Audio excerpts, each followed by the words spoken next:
Wisdom. Wisdom is the ability to do two things at once: to be in the world and of it, and enjoy it, and participate in it fully and successfully, and at the same time to not be here at all, to be in realms of light, to be in the superconscious state, to be in Samadhi, beyond all this. That's true wisdom. Wisdom is the ability to take care of your life properly, to know what's right for you, to have assessed what is the right path, and to follow it with heart, with your full spirit, your full mind, and your full body, to not have reservations. When you do something half-heartedly, you don't get much of a result. When you do it fully, you get a great result. So wisdom is the ability to let go. Children are wise in a funny kind of a way. Perhaps their interests aren't as vested. They haven't developed so many vested interests of self. And so they can just kind of let go. They can move from one neighborhood to another, one school to another fairly easily. As they get older, it becomes more difficult. There's a wisdom, a lack of self-consciousness that is innocence. I think innocence is the greatest wisdom.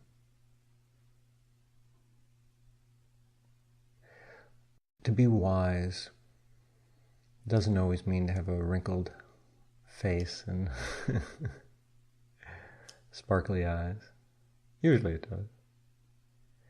To be wise means to be still inside, to see the motions of eternity in day-to-day life and beyond this. True wisdom is freedom. True wisdom is enlightenment.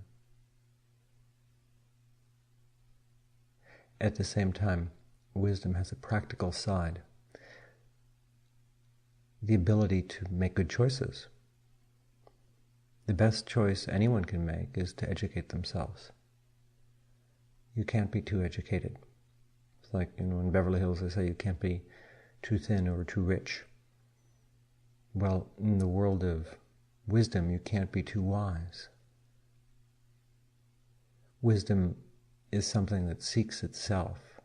The wiser you become, the more you realize that you'd like to know, that there is to know.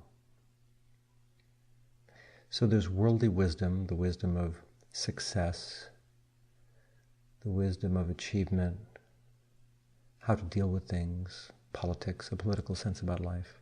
To be sharp, to be clear, to be focused, not showing all your cards, not letting anyone really know who you are or what you're like. There's a wisdom to this. Why should anyone know? It's personal. It's private, who you are. And also, if you define yourself, then you're defined. People have a fixed impression of you, they hold you in their mind a certain way, and that actually makes it difficult to change. So it's very wise to be inaccessible. Not to hide, but simply not to be too personal. To keep the deepest feelings of your heart to yourself. They tend to stay more pure if you do. There's a wisdom to that. Wisdom is knowing that if you bend, you don't have to break. Sometimes it's necessary to go with the flow of life, to let life dictate experience and not necessarily allow ourselves to dictate it. In other words, let's say you wanted to build a house, and you went to a place, and you had your idea of what a house should be like there, and you built that house. That's not wisdom. That's your idea of a house. Wisdom would suggest that we go to a place and feel the place, feel its presence and feel its absence. Determine if a house should be built there at all by the feelings there, what is it that the place wants, and then allow the formation of the house, the kind of house, to come through us, to allow it to be drawn out of us by the place. That's wisdom. In other words, in the West, the wise are usually thought of as leaders. In the Far East, the wise are very often thought of as followers. It's a different sensibility. Wisdom here means that you're the boss. You're the top gun. You're the hot shot. And that's a type of wisdom, certainly. But there's another wisdom, and that's the wisdom of following. The wisdom of not taking the lead with your ego, but allowing yourself to be still, to reflect, to meditate, to be conscious, and seeing that there are templates in life that will guide you. There are templates in the universe that you can follow. Most people can't see them. They're sort of like pointers. They're there and they will show you what to do and what not to do. But in order to see them, you have to make your mind very quiet, very still. You have to be somewhat serene and balanced, happy with your life, with who you are, and how you're doing. Because if your spirit is in a state of confusion, if you're restless emotionally, if you're unhappy, if you just can't settle down, then you can't really see very much other than your restlessness. If the lake is all stirred up and there are a lot of waves, you can't see below the waves. It's agitated, it's muddy. If you allow the lake to become calm, if we wait till it becomes still, the mud settles, the waves stop, and we can see all the way into its depths and know what's going on down there. Love is a kind of wisdom. There's a wisdom to loving. Love is sometimes pleasurable, sometimes painful, sometimes ecstatic. But there's a wisdom, there's a knowing that comes from loving. I think it's a mistake not to love. I think some people think that spiritual practice means to divorce themselves from love and all other emotions. I don't think so. I think one just must love more deeply, and without the sense of that which you love being your personal possession. Love makes you wise. Pain doesn't necessarily make you wise, it just makes you wary. But love means to communicate, to commune, to be part of something. Love unites. Pain divides. Hate divides even more.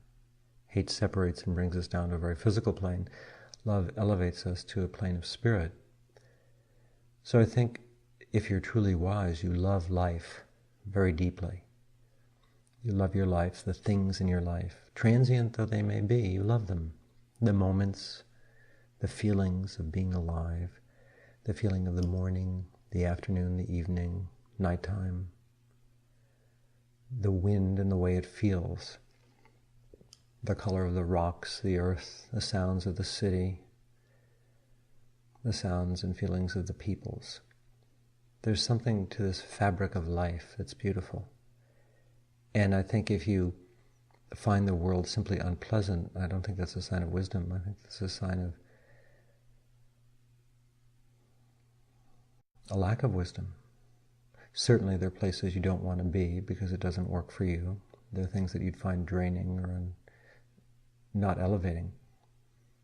But to not see the beauty, the romance in the universe. In other words, just because it doesn't work for you doesn't mean that it's not wonderful for someone else. Wisdom is the ability, I think, to realize that everyone has their own dharma, that everyone goes their own way, and your way and what works for you is not the ultimate good. It might be the ultimate good for you today. To be flexible and know that other people have different ways, and maybe you even have different ways that you haven't discovered, that tomorrow you can let go of how you have to do things and who you are and how you have to be. That to me is wisdom, to be flexible, to be lucid. Wisdom has to do with how you live, how you conduct yourself, commerce, how you deal with people and things, certainly. And in the Orient, there's a wisdom that suggests that it's good not always to be too demonstrative. In other words, in Buddhism we have a great deal of etiquette. Etiquette is an intelligent way to live. Etiquette are simply ways of living that have been practiced, that conserve energy, that create a more pleasant life. Etiquette is not seen as something false or unnecessary.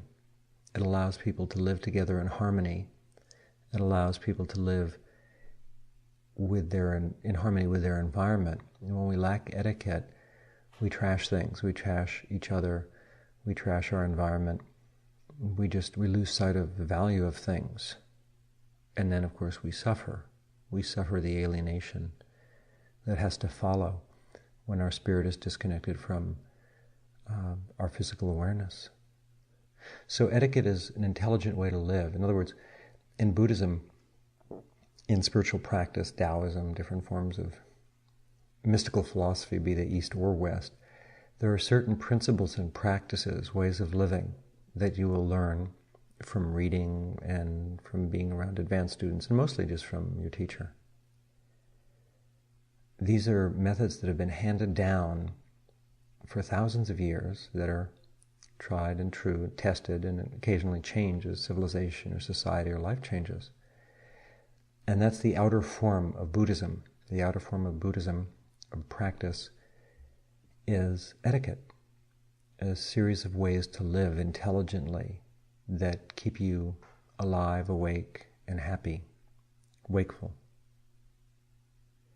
The wisdom of Samadhi is quite different. That's the undifferentiated experience of reality. In other words, wisdom, if it's really a higher level wisdom, can't be written down. It can't be spoken. I can't tell you what it is.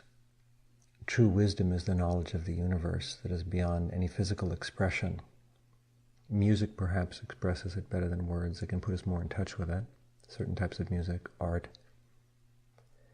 But real wisdom is Samadhi. To sit in meditation, to stop thought, to go beyond all things into the clear light of reality in which there is no time, nor space, nor dimensionality. That's Samadhi. Perfect absorption, to the point where there is no sense of being absorbed. Full consciousness, but not the consciousness of the body, not the consciousness of the world, not the consciousness of daily life, not the consciousness of knowing that you're having an experience. If you're meditating and you sense that you are in ecstasy, that's not really Samadhi. If you sense ecstasy, that's not really Samadhi. Samadhi is beyond those things. Samadhi means that you have become the light for a time. And there is no sense of an experiencer. There's no sense that, well, I'm sitting here and even though I'm not thinking, I'm having an experience. I'm experiencing ecstasy. I'm experiencing wisdom, knowledge, or something profound. Real Samadhi is off the game board, friends. It's not something that you are even aware of. So on your journey, try and remember that there is no end. That's true knowledge. There is no final knowledge. There is no final enlightenment. That's a very finite human way of looking at things. It's a categorization. It implies a hierarchical way of seeing things. Life is really relational, not hierarchical. Hierarchical is a human way of looking at things. Relational is much more the way things are. Things are relational. They depend upon each other.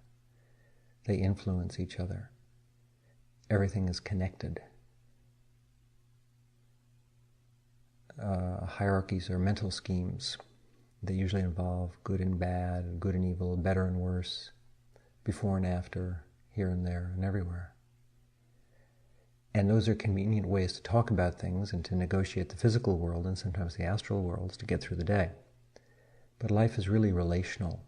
True wisdom is to see and understand your relationship with the universe, with God, with infinity, and with all things, both finite and infinite. When you gain that relational knowledge, then you're wise. Then you're more careful. Then you're more kind, because you see that there's no reason not to be. There's no reason not to love. There's no reason not to be joyous. There's no reason not to celebrate. Because all of this means nothing. Absolutely nothing. So why not be happy? Why not be free? Why not endeavor? It's a happier way to be. If you're truly wise, then you reflect the universe and you're relational in your approach to things. You're a mirror of infinity. That's wisdom.